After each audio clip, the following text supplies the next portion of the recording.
Good morning everyone, Bengali গৃহিণী ব্লগে আপনাদের সবাইকে স্বাগত। আশা করি সবাই খুব ভালো আছেন আর আমরাও ভালো আছি। আজকে হলো রবিবার আর এখন ঘুরতে বাজে সকাল 9:30। এখন থেকে আমি আমার ব্লগটাকে কন্টিনিউ করছি। এই যে আজকে হাজব্যান্ডের অফিস আছে, যদিও তবে একটু দেরিতে যাবে, তাই একটু করে জাস্ট ভাতটুকু করেছি, করে এখন এই বিছনা গুছাতে চলে এসেছি। আর কুট্টুসও আমার সঙ্গে রয়েছে। বলো গুড মর্নিং বলে দাও, বলো গুড মর্নিং বলে দাও, গুড মর্নিং বলে দাও। আর এই যে ও এসছে হলো কি, এই যে এই বিস্কুটের জন্য ও এসছে, ওকে তো দেওয়া হয় না, ওই বিস্কুট খাবার লোভে বসে রয়েছে। আমি একটুখানি খাচ্ছি তার জন্য। আর এই বিস্কুটটা দারুণ হয়েছে, মা মানে আমার শাশুড়ি মা এই বিস্কুটটাকে বানিয়েছে, তাই একটু বসে বসে খাচ্ছি সকালবেলা, টাইম তো হয় না। তো যাই হোক, বিছনাপত্র গুছিয়ে নিই, তারপর আবার আপনাদের সঙ্গে দেখা হচ্ছে। এই যে বাজার চলে এসেছে, আজকে একটু মোরলা মাছের আর কি ঝাল করবে মা। আমি যদিও এই রান্না করতে পারি না, মাই করে। তাই এই যে বাজার চলে এসেছে, কুমড়ো বেগুন সব ডাঁটা দিয়ে সরু সরু করে কেটে ধনেপাতা দিয়ে মা করে। আর এটা ফ্রিজ দিয়ে বের করে জলে ভিজিয়ে রেখেছি। আর এখানে ব্রেকফাস্টের জন্য পাস্তাটা সিদ্ধ করে নিয়েছি। আর এই যে হাজব্যান্ড উঠেও গেছে, চা করে দিয়েছি। আর আমাদের ব্রেকফাস্ট রেডি হয়ে গেছে। আর হাজব্যান্ডের টিফিনও সমস্ত ঠান্ডা করার জন্য জলে বসিয়ে দিয়েছি।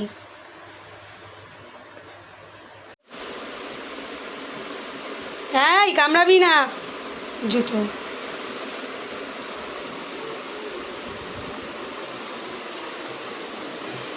কি রে, একটু হাই কর।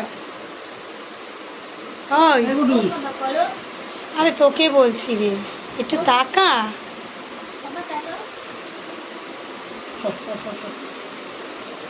টাকা কিছু বল। অফিস যাচ্ছি এখন, বলা বলি কিছু আছে? বাবা পড়া করে রাখবি, এটাই বলা, নাহলে রাত্রিবেলা ভাত দিয়ে বের করে দেবো। যে কুট্টুসে একটু ধনে পাতা খাচ্ছে।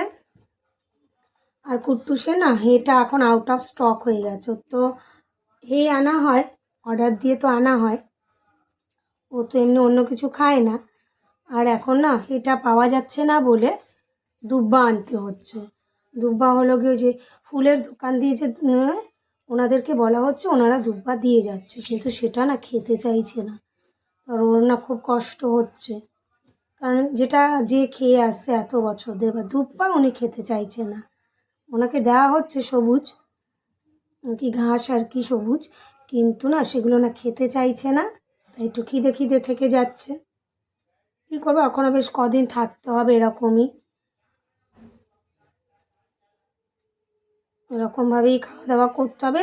বলেছে মে মাসের পর 10 তারিখের পর থেকে আবার পাওয়া যাবে।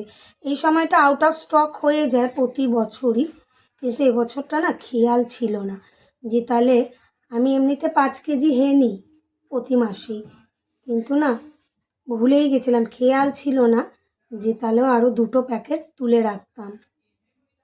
কী করব, দুব্বা উনি খেতেই চাইছে না। দুব্বা খাওয়া খুব ভালো, এবার সেটা উনি খেতে চাইছে না, ওই অল্প অল্প করে আর কি খাচ্ছে। যাই হোক, ওনাকে স্নানটা করিয়ে দিই, স্নান না আর কি গা স্পঞ্জ করিয়ে দিই গরম জল দিয়ে।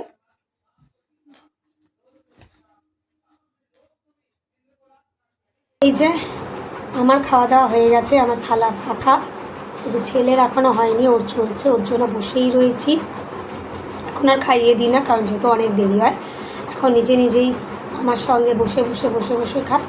ও যতক্ষণ খায় আমিও ততক্ষণ বসে থাকি, যতক্ষণ ধরে খাচ্ছে খাক, দেখি কটায় শেষ হয়। মানে কোনোটাতেই শান্তি নেই, খাইয়ে দিলেও জ্বালা, না খাওয়ালেও জ্বালা, ঢিকুস আস্তে আস্তে খাওয়া। এখন বাজে 3:30, দেখা যাক। গুড ইভিনিং ফ্রেন্ডস, এখন ঘড়িতে বাজে 7টা। আর আমি একটুখানি এইমাত্র একটু বাদাম ভাজলাম। এই যে বাদাম ভেজে উঠলাম। প্রচণ্ড গরম লাগছে, আমি মানে অনেকটা ঘামিয়েই গেছি, একদমই ভীষণ গরম লাগছে। হঠাৎ দেখলাম যে বাইরে একটুকু হাওয়া দিচ্ছে না, খানিকক্ষণ আগেও হাওয়া দিচ্ছিলো, কিন্তু এখন দেখি অনেকটা হাওয়াই দিচ্ছে না সেভাবে। কেন জানি না, ঝড় উঠবে নাকি, প্রচণ্ড গরম।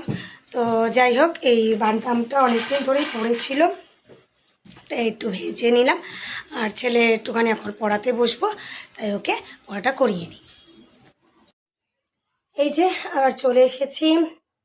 এবার তো ছেলে কালকে টিফিনে কি নিয়ে যাবে সেটাই রেডি করে এলাম। ভাবছি ওই আটা দিয়ে মানে রুটি দিয়ে একটুখানি আলু সিদ্ধ মেখে রাখলাম, করে রাখলাম আর কি স্টাফিংটা, সেটা দিয়ে একটু রোল বানিয়ে দেবো আর কি। আর যেহেতু আমি ওইগুলো করলাম, তাই আজকে মা ছেলেকে খাইয়ে দিচ্ছে। এখনও কাজ হয়নি, ওই সব করেছি বলে তার বাসন রয়েছে, সেগুলো মাজবো আর কি। আর প্রচণ্ড না গরম লাগছে, তাই একটু চোখে মুখে জল দিয়ে এলাম, ভীষণ গরম লাগছে। আর এই যে কুট্টুস শুয়ে না, এই যে বসে শুয়ে শুয়ে একটু আদর খাচ্ছে, একদম কুমির হয়ে গেছে, একটু ছোট্ট কুমির হয়ে গেছে এটা। আমার তুমি কিছু বলবে? ঘাড় কাত হয়ে গেছে। তো যাই হোক, আজ এই ভিডিওটা এখানেই শেষ করে দিচ্ছি। যদি আপনাদের ভিডিওটা ভালো লেগে থাকে তাহলে একটা লাইক করে দিই, কমেন্টসে জানাবেন। সবাই সুস্থ থাকবেন, ভালো থাকবেন, দেখা হচ্ছে নেক্সট ব্লগে। তো আজকের মতন গুড নাইট, টাটা।